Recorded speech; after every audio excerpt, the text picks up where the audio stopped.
Hi, this is Mark at Ding Dong's Garden. We propagate and sell grapevine cuttings. Every year during our winter sale, we do a test of our cutting stock to check propagation rates on our stored cuttings. This year, we filmed our process. There's many methods and all are very similar, but this method gave us an 80% success rate when propagating our grapevines this year. These cuttings have been stored at 37 degrees Fahrenheit since they were harvested on December 17th. We pulled them from storage on February 8th, so they spent 53 days in cold storage. When we test cutting viability, we include a wait time of 7 days after removing them from cold storage and where we keep them at ambient temperatures to simulate shipping.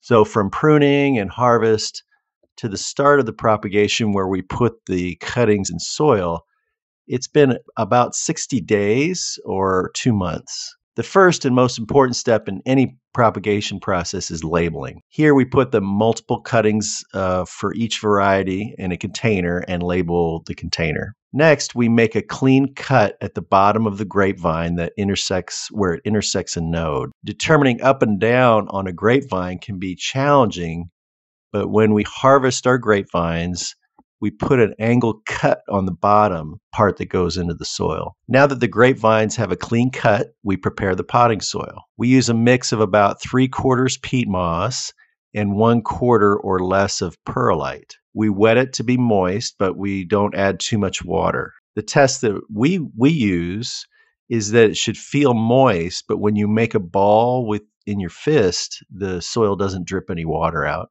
Now we take the cutting, we add rooting hormone, and we put it in a pot. In this case, we dip the bottom of the cutting in water so that the powdered rooting hormone will stick better. Then we put it all on bottom heat and set it to about 65 or 70 degrees, and we put them in a cool room or outside for 2 weeks. We try to make sure that the top of the grapevine is exposed to cool air temperatures of maybe 45 or 50 degrees, while the bottom of the grapevine is receiving heat.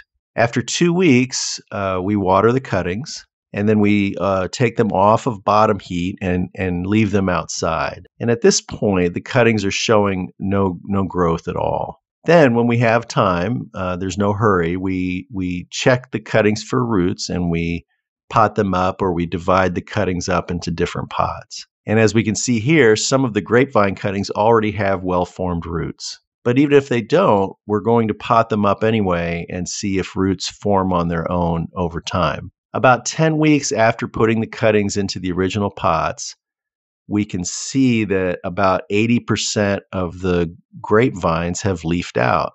And if we go in to check for roots, we can also see about 80% have roots as well.